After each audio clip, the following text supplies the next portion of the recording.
isang yaw sa may balita, may tugod sa paghari sa Diyos, Jesus Christ. You know, ito, pagina ka ng pagpulong sa Diyos. Kaya ang pulong sa Diyos, huwag magadiya, huwag magatuto ka na ito, ikaw na itong pagkinabuhi ng tao, balaan, tubay sa pagpulong sa Diyos. Ito,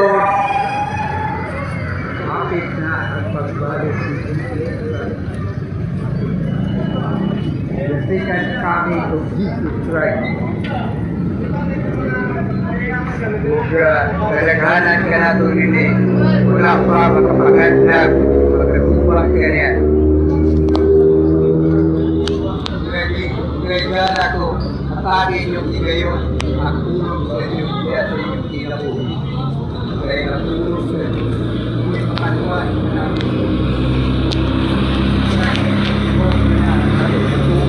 buwi na Diyos na naobligan sa langit o gani sa kalimutan.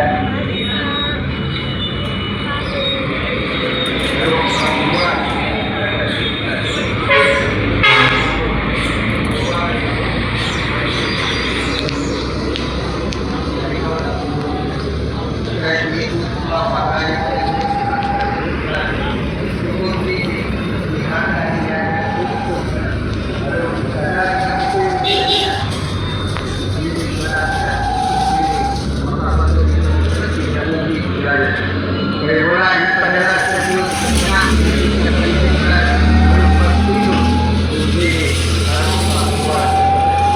Kaya ito ito, Jesus Christ, huwag kayo siya ang pagbuhat sa kalimutan.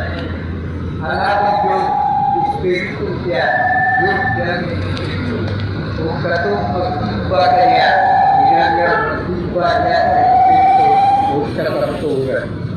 Ipala.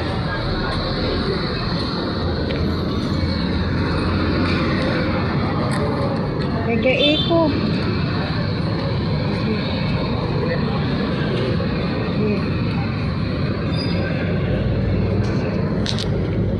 Mga ito,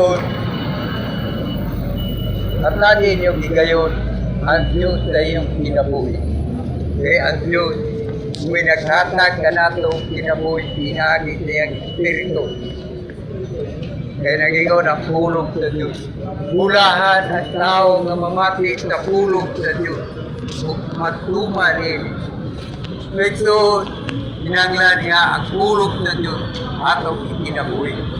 Kinabuhi na ito ang pulong sa Diyos. Kaya po gani magiyaw, magtundok na ito tao na ito magkinabuhi. Ito, Jesus Christ, na naong kita sa lagi. Kung iyani sa kalimutan, marong pagbuwas sa kalimutan. Nagpakatao siya sa kalimutan, pinagi siya sa umanong ihan na ginagay Maria. Maria, sa kabataan ng babae nga pusli sa disgrasya.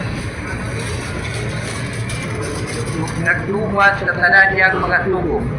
Nagbatong siya pagtahon ng radyo sa Diyos. Usaw sa pinagkabatan ng babae na ulay. Huwag masabot nga si Maria, wala pa makasinati ginawa sa kalalaki. Lalaki sila pagkasunti sa English ba, Virgin Maria. Tungod din Spirit niya sa Diyos kung inaagit na gawin sa Espiritu nagtabak ni Maria sa iyang pagkanan. Huwag na yung mga ito, Christ, na tao ni kalimutan, nagbatong sa tauhan ng yawan, tauhan ng inaya, apa ang tibok sa Diyos, ang ang niya, ang Diyos niya. Ipadoon. Jesus Christ.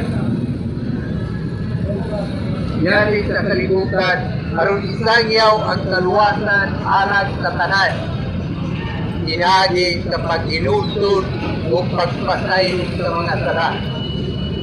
Ito, atagin niyong higayon ang pulong sa Diyos. Pamaladlungin nyo kini. Kaya ang kalibutan, hapit na matapos ang kalibutan. Mawala ka ng kalibutan, kaya nagingon ang pulong sa Diyos.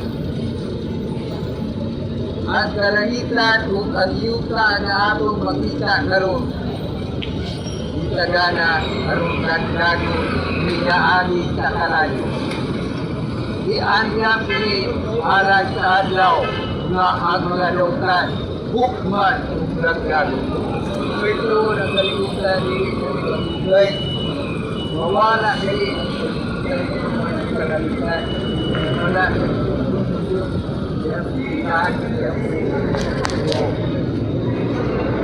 diandran niya kini alang sa adlaw nga ang mga dautan bukman o grado.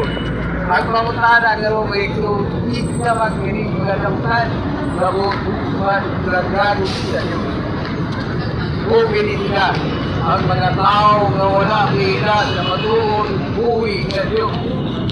Mga tao nga matasakana, mga tao nga kanunay magbuhat ng dautan, mga tao nga magbigod sa tao, mga tao nga magbukas-bukas sa tao, mga tao nga magugug sa tao, mga tao nga magpapako, mga tao nga matubig pamalitan, mga tao nga magigilawat sa lalaki, o ang mga tao nga magigilawat sa babae.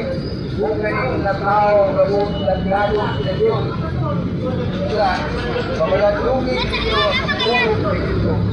Kaya ang pulong ninyo, oy makaluwas ka nato.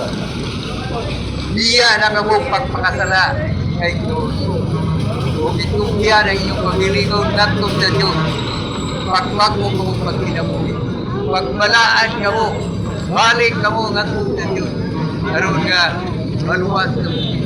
Pinagi sa mayong balita o kini ang makaluwas ka na may tuon pag-ari sa Diyos Christ. Nagingon ang pulong sa Diyos. Matthew 18, versikulo 3 sa 20, nagingon siya, na inyong pagpangita sa dalan sa kinabuhi, sulod ka mo sa tingpit na kagaan, kay ang lapad nga kagaan o sayo ang dalan, mayroon man sa kalagnagan. O kini, ang subay sa kalagnagan, apat ang tingpit na kagaan, o mayroon ang dalan, mayroon sa kinabuhi sayo, o sutay na ang sakablag nila. Ipaatubang na. Lagi na. Ngayon, dagdag ang malaglag, sutay na ang maluwas, sumala sa pulong sa Diyos mo. Kaya nga naman, ang mga tao, hindi magpataligog sa pulong sa Diyos. Hindi sila munawat sa kapaturan. Ang tao, musupak sa kabubutong sa Diyos.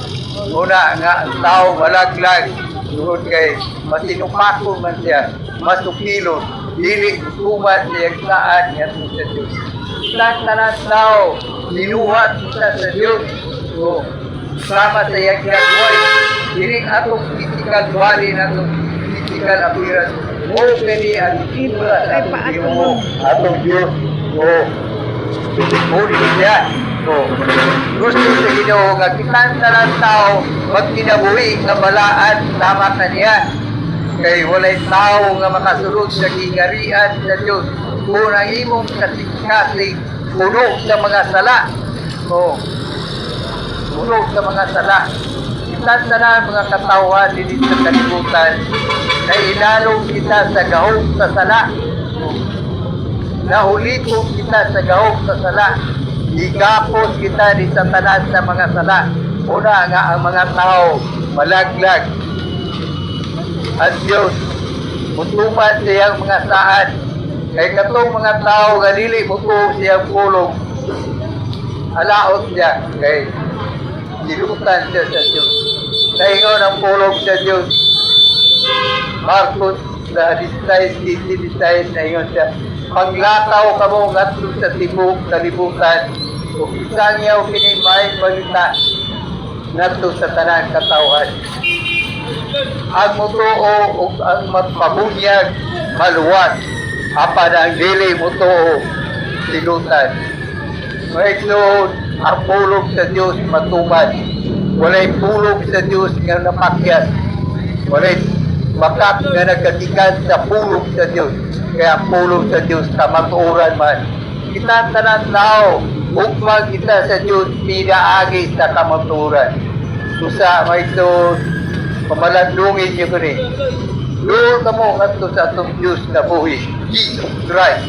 Yes, Muhammad siya, Yahweh, Jesus Christ. O ka na siya ang atong matuon ubuhi sa Diyos. Nga nanaog ikan sa langit ug niani sa kalibutan. Arong pagluwas sa kalibutan, pinaagi sa paghalad niya sa iyang kinabuhi ito sa krus sa Golgotha. Nagpakamatay siya tungod sa atong mga sala. Ilagsag siya sa krus, namatay, nilubog, o pagkatulog ka adlaw, nabanhaw si Jesus Christ. Buhi ang atong Ginoo, o inaagi siyang balaang dugo nga nagkagayday dito sa krus sa Golgotha. Mapasaylo ang mga sala sa tanan nga mutuog kaniya. May Lord, karong adlaw, mo galing adlaw sa kaluwasan. Kung luhog na si Ginoo, kung itugyan mo, imong kaugalingon, nato sa Diyos. Kung isuritin mo at tanang mga sala, itugin mo Ano? ang imong mga sala, nato sa Diyos.